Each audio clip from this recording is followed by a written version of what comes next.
you're very close to your brother. Correct. And you were locked away for part of that with him. And did you have fun at all with him?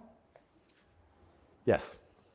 I do think there's something inside of men, whereas if you're with your boys or you're with your group of men, there's something inside of us. Totally. And it allows you to make the absolute best of the worst situations. Maybe that's an evolution from war.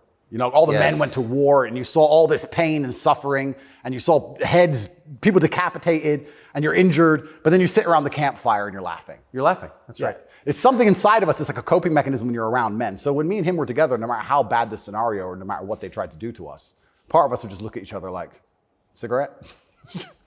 And you find joy in that. And yeah, there's definitely, and that's another thing I think a lot of men are lacking. A lot of men are missing is a masculine support network.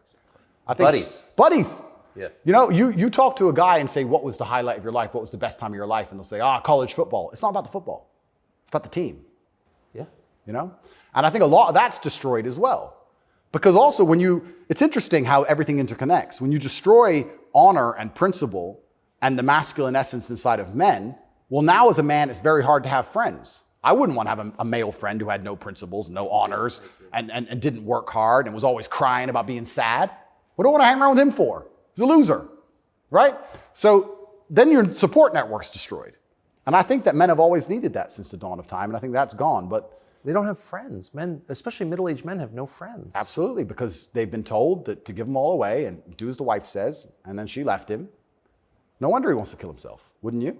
No wonder he's depressed. It sounds like the worst existence ever. And now we're living in a world now, especially, where everything is hyper-competitive, especially the sexual marketplace. Like if you're a 52-year-old, overweight, average income, no fame dude, and you have to find a girl, it's going to be pretty difficult to find a good one. It's going to be very hard. So we're like, well, of course he's lonely. Then and his kids don't respect him. They're busy. Like, of course he's sad. Like, it's actually heartbreaking to discuss. It is heartbreaking. It's heartbreaking. But then how do you prevent that happening? Well, then you need to be a man of honor and principle and make sure that you keep your support networks and make sure that your woman does respect you. And a woman's going to respect you when she sees other men respect you. Yes. And they're only going to respect you if you respect yourself. But to respect yourself, you have to be the kind of person who says no.